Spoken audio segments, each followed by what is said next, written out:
이사야 62장 8절부터 9절까지의 말씀입니다. 천천히 읽겠습니다. 여호와께서 그 오른손 그 능력의 팔로 맹세하시되 내가 다시는 내 곡식을 내 원수들에게 양식으로 주지 아니하겠고 내가 수고하고 얻은 포도주를 이방인이 마시지 못하게 할 것인즉 오직 추수한 자가 그것을 먹고 나 여호와를 찬송할 것이요 거둔 자가 그것을 나의 성소들에서 마시리라 하셨느니라. 아멘. Please be seated. 하나님의 평안이 이 시간 여러분 심령 가운데 함께해 주시기를 예수 그리스도 이름으로 축복합니다. 오늘은 추수감사 예배로 드리는 날입니다. 그래서 오늘은 추수감사절의 기원에 대한 이야기로 오늘 말씀을 같이 시작해 보려고 합니다. 아시겠지만 1620년도에 이제 몇 명의 청교도들이 영국의 종교 박해를 피해서 메이플라워를 타고 매사추세츠에 이제 내리게 됩니다. 근데 그해 겨울이요 굉장히 추웠대요. 얼마나 추웠냐면 그 배에서 내린 사람들 중에 굶거나 병으로 죽었던 사람이 절반 정도 될 정도로 추웠답니다. 기껏 신앙의 자유를 찾아서 바다를 건너왔는데 신앙의 자유도 제대로 누리지 못하고 정말 그냥 허무하게 그렇게 죽어버린 겁니다. 하지만 우리 하나님께서 그들을 불쌍히 여겨주셔서 그들에게 원주민들을 보내주셨습니다. 와마노고라고 하는 부족이었는데요. 그 부족은 그 메이플라워를 탄 사람들에게 옥수수 재배법과 이제 사냥법을 가르쳐 주었다고 하죠. 그리고 그 덕분에 그 다음해인 1621년도의 가을에는요 정말 풍성한 추수를 할 수 있었다라고 합니다.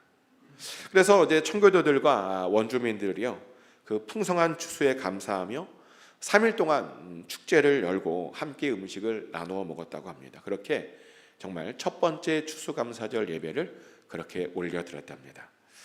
그러다가 1863년도에는 이제 링컨 대통령이 이 추수감사절을 공식적인 휴일로 지정하게 됩니다. 그리고 그 이후부터 이렇게 추수감사절이 계속 이렇게 이어지고 있는 중입니다. 그래서 이제 전통적으로는요, 이 추수감사절에는 감사에 대한 설교를 하곤 합니다. 근데 저는 오늘 좀 다른 각도로 이 추수감사절을 좀 생각해 보려고 합니다. 특별히 감사가 아니라 좀 추수에 대해서 좀 초점 맞춰서 같이 살펴보려고 합니다. 왜냐하면 감사를 제대로 하려면 사실은 추수를 제대로 해야 하기 때문이죠. 제대로 추수하는 게 뭐냐면요. 제대로 추수하는 것이란 수고한 만큼 얻는 것을 우리가 제대로 추수하는 것이다 라고 말합니다. 사실 세상이 너무 악하다 보니까요. 우리는 종종 우리가 수고하고 애쓴 만큼 얻지 못할 때가 굉장히 많죠. 저도 보니까 그런 경험들을 굉장히 많이 했었습니다. 열심히 공부했습니다. 근데 하필 오늘처럼 제가 감기 걸렸는데요. 오늘처럼 시험 당일날 감기에 걸렸습니다. 그래서 공부를 열심히 했는데 그 공부한 만큼의 성적을 거두지 못했습니다. 또 사람들과의 관계에도요. 정말 최선을 다해서 관계를 만들었습니다. 근데 정말 별일 아닌 것으로 그렇게 최선을 다했던 관계가 그냥 허무하게 끝나버렸습니다. 또 직장에서도 정말 열심히 일했습니다. 그런데요, 그럼 열심히 일한 제가 승진해야 되잖아요. 그런데 제가 승진하는 것이 아니라 역시 아부를 잘해야 돼요. 아부를 잘해야 잘하는 사람이 승진을 하더라고요. 이렇게 세상은요, 정말 우리가 수고한 대로 거두는 세상이 아니더라는 거죠. 근데 오늘 본문은 우리들에게 아주 놀라운 이야기를 하나 해줍니다. 우리가 뿌린 그 곡식들을 우리가 먹을 수 있게 된답니다. 우리가 수고하여 얻은 그 포도주를 우리가 마실 수 있게 된답니다. 한마디로요, 우리가 수고했으면 그 수고한 대로 우리가 받게 될 것이다 라고 말합니다. 이런 놀라운 복을요, 하나님께서 이스라엘 사람들에게 해 주셨습니다. 그래서 사실 이런 복을 받으려면 다른 거 할 거 없이 이스라엘 사람들이 되면 됩니다. 근데 정말 감사하게도 우리는 이미요 이미 영적으로는 이스라엘 사람입니다. 아멘. 예수님의 희생 덕분에 우리는 구원받아서 이미 영적으로는 이미 이스라엘 사람들이 모두 되었습니다. 그래서요, 수고한 대로 거두게 된다라고 하는 약속들은 우리들에게도 사실은 이미 유효한 약속입니다. 근데 문제는 이런 놀라운 약속들을 우리가 다 받았는데 왜 현실은, 이런 약속에도 불구하고 왜 현실은 그렇지 못하냐는 거죠. 왜 우리들은 심은 대로 잘 거두지 못하는 것일까요? 왜 우리들은 분명 뿌리긴 뿌렸는데 그 뿌린 것들을 잘 거두지 못하는 것일까요? 도대체 어디에서부터 무엇이 어떻게 잘못된 것일까요? 그래서 오늘 본문을 조금 더 깊이 묵상해 보았습니다. 그리고 오늘 본문에 특별히 앞뒤를 이렇게 묵상해 보았습니다. 그랬더니 역시나요, 이스라엘 사람들이라고 그냥 당연히 뿌린 대로 거두는 것이 아니었습니다. 거두려면요, 뭔가 액션이 더 필요했다는 겁니다. 그리고 그 액션이 뭐였냐면 바로 이런 것이라고 말합니다. 이사야 62장 6절부터 7절까지의 말씀인데요. 예루살렘이여, 내가 너의 성벽 위에 파수꾼을 세우고 그들로 하여금 주야로 계속 잠잠하지 않게 하였느니라. 너의 여호와로 기억하시게 하는 자들아, 너희는 쉬지 말며 또 예루살렘에서 여호와께서 예루살렘을 세워 세상에서 찬송을 받게 하시기까지 그로 쉬지 못하시게 하라. 아멘. 아주 놀라운 말씀인데요, 수고한 대로 거두려면 먼저 성벽 위에 파수꾼을 세워야 된다고 말합니다. 다시 말하면요, 우리가 거둔 것들을, 우리가 수고한 것들을요, 지켜주는 자가 우리에게 필요하다는 겁니다. 근데 생각해 보면 이것은 굉장히 당연한 이야기죠. 누군가 지켜주어야 내가 뿌린 것들을 다른 사람들이 가져가지 않게 되는 겁니다. 그래서 우리들은요, 정말 당연히 우리의 것들을 지켜줄 어떤 파수꾼들이 필요합니다. 그래야 사실은 우리의 것들이 안전하게 모든 것들이 잘 보호받을 수 있는 겁니다. 자, 그러면 이 파수꾼들은 도대체 어디에서 구하면 될까요? 어떻게 ADT 서비스를 좀 신청해 볼까요? 찾아보니까 이곳 산호세에는 세이프 앤 사운드 시큐리티라는 회사도 있던데 광고 아닙니다. 하여튼 거기에다가 어떻게 신청하면 될까요? 근데 사실 그런 회사들이 필요한 것은 아니에요. 물론 거기에 보호를 받으면 조금 도움은 됩니다. 그런 회사들이라도 이렇게 신청해 놓으면요, 우리의 집이나 사무실이 조금은 안전하게 보호를 받을 수 있는 것 알고 있습니다. 하지만 그들이 있다고 정말 완벽하게 모든 것들이 정말 다 안전해지는 것은 아니라는 것을 우리가 알고 있죠. 놀랍게도 그들이 지켜봐도요, 도둑이 들더라고요. 그런데 사실 그들보다 우리에게는요, 더 좋은 파수꾼이 있습니다. 그리고 심지어 그 파수꾼은요, 이미 우리와 함께 계십니다. 그분이 누구죠? 바로 하나님이십니다. 아멘. 우리 하나님은 우리의 가장 완벽한 파수꾼입니다. 그리고요, 하나님께서 지켜주시면 그 누구도 우리의 것들을 다 그렇게 절대로 빼앗아갈 수 없습니다. 그래서 우리들은요, 우리 하나님을 우리의 파수꾼으로 세워야 합니다. 하나님께 의지하고 정말 하나님께 모두 맡겨드리면 된다는 거죠. 근데 당황스럽게도요, 많은 이들이 이렇게 쉬운 것을 그렇게 잘 해내지 못합니다. 하나님께 맡기면 되는데 자꾸만 자기 힘으로, 자기 스스로 뭔가를 하려고 합니다. 하나님만 정말 단순히 의지하면 되는데 자꾸만 다른 것들을 의지하려고 시도합니다. 가장 좋은 파수꾼을 바로 옆에 두고도 당황스럽게도 그분에게 부탁하지 않고 의뢰하지 않습니다. 아니라고요? 부탁했다고요? 정말 여러분들이 부탁드렸는지 아닌지 우리는 금방 그것을 점검해 볼 수 있는 방법이 있습니다. 하나님께 진짜로 부탁드렸던 사람들은요, 어떤 일이 있어도, 어떤 일이 터져도 별로 염려하거나 걱정하지 않습니다.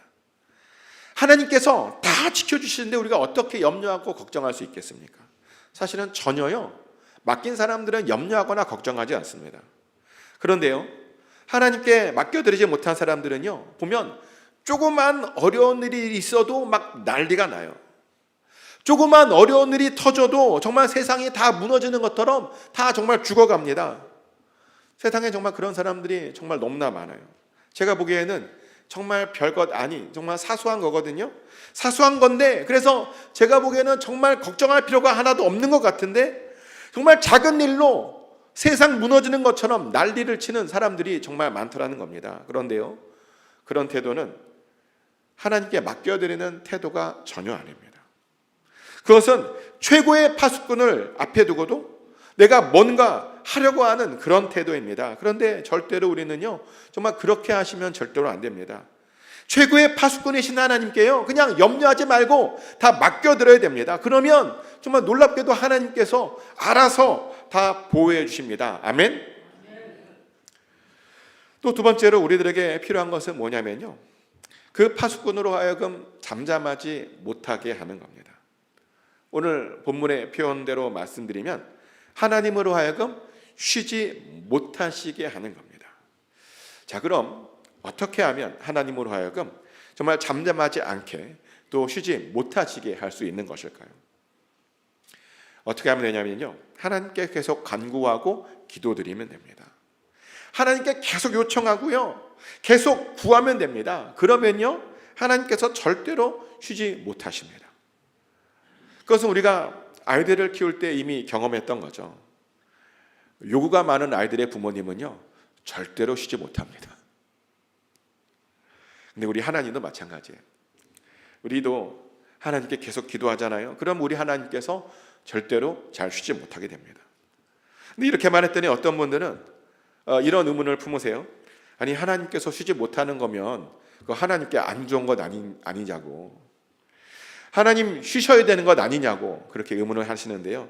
그런데 사람은 쉬지 못하는 것이 안 좋은 것이지만 하나님에게는 아니에요. 하나님은 오히려 쉬는 것이 더 안 좋은 일입니다. 오죽하면 우리 하나님의 닉네임이 어떤 닉네임이죠? 졸지도 아니하시고 주무시지도 아니하시는 그런 하나님이 우리 하나님의 닉네임입니다.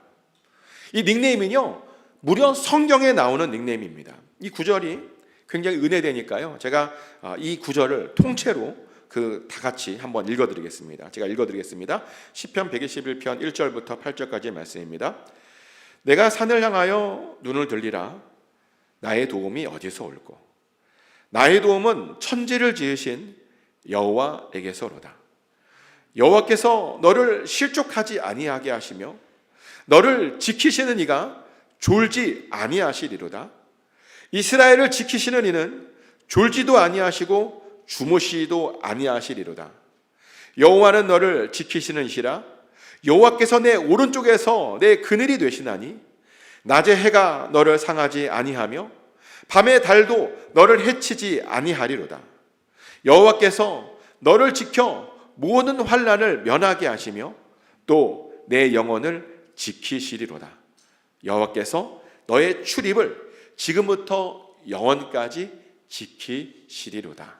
아멘. 네, 맞습니다. 우리 하나님은 졸지도 아니하시고 주무시지도 아니하시는 하나님이십니다. 그래서 우리는요, 항상 하나님께 우리의 눈을, 하나님께 두어야 하는 겁니다. 우리가 하나님께 눈을 두면 우리 하나님께서는 우리를 절대로 실족하게 내버려 두지 않으십니다. 심지어 잠도 주무시지 않고 우리를 지켜주신답니다. 때로는 해로부터 그늘을 만들어주시고 때로는 어두운 밤에도 달로 우리의 삶을 비춰주신답니다. 그렇게 우리를 지켜주시며 환난도 면하게 해주신답니다. 우리의 출입을요, 정말 영원부터 영원까지 지켜주신답니다. 하나님께서는 시편 기자를 통해서 이렇게 자신이 어떤 분이신지를 이렇게 보여주셨습니다. 그러며 스스로를 쉬지 않으시는 분이다, 하나님이다 라고 밝혀주셨습니다. 근데 오늘 본문인 이사야 62장에서는 아예 한 수를 더 떠서요, 하나님께서 그래요, 자신을 쉬지 않게 해달라고 그렇게 요청하고 있는 겁니다. 자신이 잠잠하지 않게 해달라고 그렇게 요구하셨던 겁니다. 우리를 지켜주시려면 자신이 쉬지 않아야 한다는 겁니다. 그러니 우리는 하나님께서 쉬지 못하시면 어떻게 하나라는 걱정을 사실은 전혀 할 필요가 없습니다. 하나님께서 바쁘시면 어떻게 하나라는 걱정을요, 사실은 전혀 할 필요가 없습니다. 오히려 하나님께서 쉬지 못하시도록 우리는 당당하게 요구하게만 하면 됩니다. 오히려 그런 것이요, 하나님을 기쁘시게 해드리는 겁니다. 그리고 그것이 우리가 거둔 그 추수들을 잘 보호해내는 그런 일입니다. 근데 이렇게 우리가 추수한 것들을 잘 보호하려면 하나님만 쉬시면 되는 게 아니에요. 쉬지 않으시면 되는 게 아니에요. 동시에 사실은 우리들도 쉬지 않아야 된다라고 성경은 말합니다. 근데요, 이 말을 우리가 정말 잘 이해해야 되는데요, 여기서 쉬지 말라 그러니까 그러면 계속 일해야 되는 거냐라고 사람들이 말을 해요. 근데 계속 일하면 죽습니다. 계속 일하면 안 돼요. 여기서 말하는 것은 계속 일하라는 뜻이 아니라 그것은 하나님의 뜻이 아닙니다. 그럼 여기서 말하는 계속 쉬지 말라라고 하는 뜻은 무슨 말이냐면요, 이것을 이해하려면 우리가 조금 전에 읽어드렸던 이 쉬지 말며라는 구절에 그 앞에 붙은 우리의 정체성을 언급하는 구절을 좀 깊이 봐야 되는데요, 이거는 좀 중요하니까 다시 한번 제가 보겠습니다. 다시 한번 이사야 62장 6절 말씀을 제가 다시 한번 읽어드리겠습니다. 예루살렘이여, 내가 너의 성벽 위에 파수꾼을 세우고 그들로 하여금 주야로 계속 잠잠하지 않게 하였느니라. 너희 여호와로 기억하게 하시는 자들아, 너희는 쉬지 말며라고 되어 있습니다. 하나님께서 우리에게 쉬지 말라라고 명령하시기 전에 우리를 뭐라고 불렀냐면요, 여호와로 기억하게 하시는 자들이라고 이렇게 불렀습니다. 그래서 이 쉬지 말라라고 하는 말은 무슨 말이냐면요, 여호와로 하여금 기억하게 하는 것들을 쉬지 말라라고 하는 것입니다. 이를 죽도록 쉬지 말라라고 하라는 그런 뜻이 아니라는 것이죠. 그래서 우리들은요, 하나님께서 기억하셔야 되는 것들을 계속 기억하시게끔 바로 그것을 우리는 쉬지 않게 계속 일해야 됩니다. 근데 이렇게 말했더니 또 어떤 분은 이런 말씀을 하세요. 뭐라고 말하냐면 우리 하나님께 그러면 건망증이 있는 거냐 라고 말해요. 그래서 우리가 굳이 그렇게 하나님의 기억을 다시 한번 환기시켜 줘야 되는 거냐 라고 말하는데요, 물론 그것은 아닙니다. 우리 하나님에게는요, 건망증 같은 것들은 전혀 없으십니다. 왜냐하면 우리 하나님은요, 과거를 현재처럼 그렇게 보시는 분이시기 때문입니다. 그래서 사실 하나님에게는요, 어떤 기억들을 다시 상기시켜 드릴 필요가 우리는 사실 전혀 없는데요, 그럼 왜 이런 말을 하셨던 것일까? 왜 이런 말을 하셨냐면요, 사실은 우리를 위해서입니다. 사실 여기에서 하나님으로 하여금 기억나게 하라는 말의 진짜 의미는 뭐냐면, 진짜 하나님으로 하여금 기억나게 하라는 것이 아니라 사실은 우리 보고 그것을 기억하라라고 하는 그런 뜻입니다. 그리고 그것이 맞죠. 하나님은 잊지 않으시지만 우리들은 너무 자주 잊어버립니다. 그래서 우리들은요, 자주 하나님께서 어떤 분이신지를 정말 자주 기억해내야 합니다. 또 하나님께서 우리들을 위해서 무슨 일을 하셨는지 우리가 항상 자주 기억해내야 합니다. 사실 그래서 이렇게 우리가 절기도 지키는 거죠. 실제로 우리는 예수님의 십자가의 부활을 기억하기 위해서 부활절을 지키고 있는 겁니다. 또 하나님께서 우리들에게 그 베풀어 주신 그 놀라운 은혜를 우리가 기억해내기 위해서 우리가 추수감사절을 지키는 겁니다. 또 예수님께서 이 땅 위에 정말 낮고 천한 모습으로 오신 그 성육신 사건을 우리가 기억해내기 위해서요, 우리가 매년 성탄절을 그렇게 기념하는 겁니다. 하나님께서 이렇게요, 우리들로 하여금 기억하라고 어떤 절기들을 주신 겁니다. 그래서 우리들은 이런 절기들을 통해서 우리가 기억해내야 하는 것들을 잘 기억해야 합니다. 그것이 하나님으로 하여금 기억나게 해드리는 그런 일입니다. 그리고요, 그렇게 우리들이 그 모든 것들을 기억하게 되면 하나님께서 우리가 심은 그 모든 것들을 보호해 주십니다. 우리가 거둔 것들, 그런 것들을요, 우리가 먹게 해주십니다. 한마디로 인생 살면서 절대로 손해보지 않게 해주신다는 겁니다. 근데 사실은요, 우리 기독교인들은 그 정도 수준에서 만족하시면 안 됩니다. 단순히 그냥 우리가 심고 우리가 뿌리고 그런 것을 먹는 것으로만 만족하는 것은 기독교인의 삶이 아닙니다. 왜냐하면 우리 하나님은요, 놀랍게도 이런 복을 주시는 하나님이십니다. 여호수아 24장 13절 말씀이죠. 내가 또 너희가 수고하지 아니한 땅과 너희가 건설하지 아니한 성읍들을 너희에게 주었더니 너희가 그 가운데에 거주하며 너희는 또 너희가 심지 아니한 포도원과 감람원의 열매를 먹는다 하였느니라. 아멘. 하나님께서는요, 가나안 땅으로 들어가는 이스라엘 사람들에게 아주 놀라운 약속을 하나 해 주시는데, 어떤 약속이냐면 그들이 수고하지 아니한 땅을 그들에게 주시겠다라고 말씀하셨습니다. 그들이 건설하지 아니한 성읍들을 그들에게 주시겠다라고 약속해 주셨습니다. 심지어 그들이 심지 않았던, 추수하지 않았던 그 열매도 먹게 해 주시겠다고 약속해 주셨습니다. 우리 하나님께서는요, 놀랍게도 이런 복도 내려주실 수 있는 그런 은혜로우신 하나님이십니다. 그래서 우리도요, 우리가 거둔 것을 먹는 것을 넘어서 사실은요, 우리가 거두지 않는 그런 것도 우리가 먹을 수 있어야 됩니다. 우리가 만들고 세우지 아니한 성읍들도요, 우리가 차지할 수 있어야 된다는 겁니다. 자, 그럼 이런 것들은 어떻게 해야 우리가 차지할 수 있고 어떻게 해야 우리가 받을 수 있는 것일까요? 다행히도요, 하나님께서 여호수아서에서 그 비법을 알려주셨습니다. 여호수아 24장 14절 말씀인데요. 그러므로 이제는 여호와를 경외하며 온전함과 진실함으로 그를 섬기라. 너희의 조상들이 각 강 저쪽과 애굽에서 섬기던 신들을 치워버리고 여호와만 섬기라. 아멘. 방금 읽어드린 말씀은 거두지 않은 것들을 주시겠다라고 하신 그 말씀, 바로 뒤에 연이어 나오는 그런 말씀인데요. 즉, 어떻게 하면 우리가 그렇게 거두지 않은 것들을 우리가 먹을 수 있게 되냐면 우리가요, 여호와를 경외하면 된다라고 말합니다. 그리고 온전함과 진실함으로 오직 하나님만 섬기면 된다고 말합니다. 우상 같은 것들을 다 치워버리고 오직 하나님 한 분만을 섬기면 이렇게 받을 수 있다라고 말합니다. 참 쉽죠.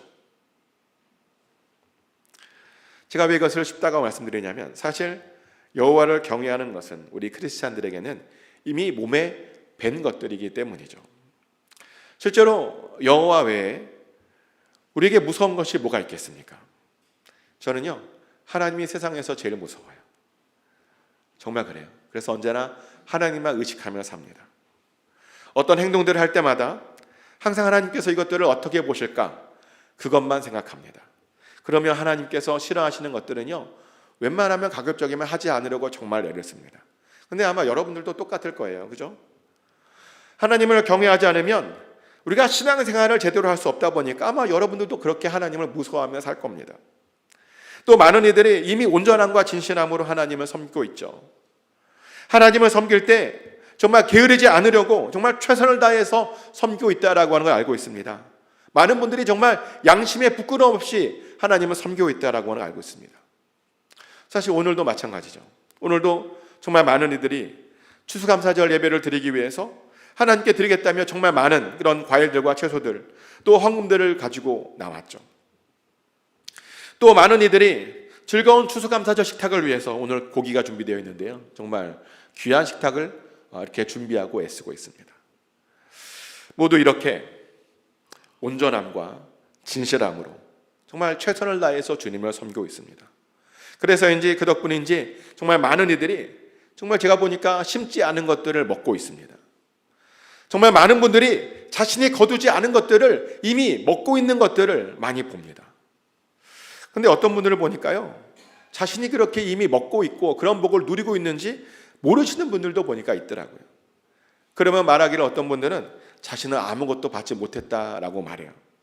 근데 이 시간에 한번 정말 곰곰이 생각해 보십시오. 정말 아무것도 안 받으셨습니까? 하나님께서 여러분들에게 정말 아무것도 거저 주신 것이 없으십니까?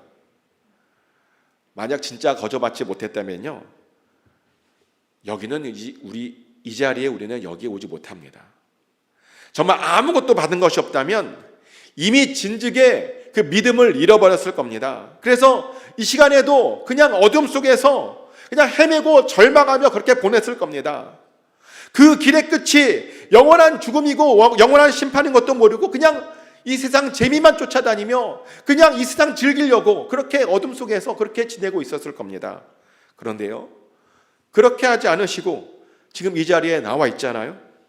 올해도 하나님의 은혜를 받아서 지금 우리가 여기에 나와서 예배드리고 있는 중입니다. 그것을 위해서 우리가 별로 하고 애쓴 것도 없는데 하나님께서 우리들에게 올해도 그런 놀라운 은혜를 주셨다는 겁니다.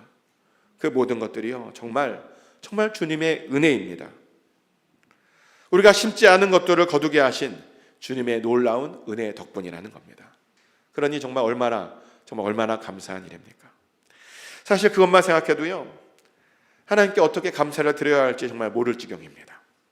그런데 그렇게 될 수 있었던 이유가 하나님의 은혜로 우리도 모르게 하나님을 경외하며 살았기 때문이라는 거죠. 하나님의 은혜로 나도 모르게 온전함과 진실함으로 하나님을 섬기고 있었기 때문입니다.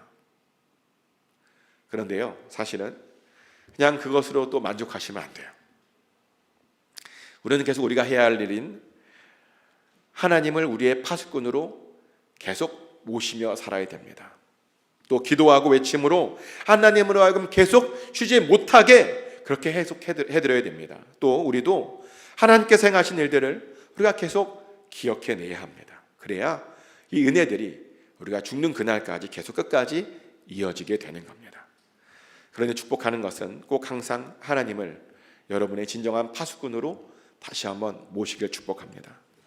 항상 기도함으로 하나님으로 하여금 절대로 쉬지 못하시게 해드리시길 축복합니다. 또 항상 하나님께 받은 그 은혜를 기억하시고 감사하셔서 여러분이 거둔 것보다 항상 더 많이 드실 수 있기를, 더 많이 가져가시기를 예수 그리스도 이름으로 축복합니다.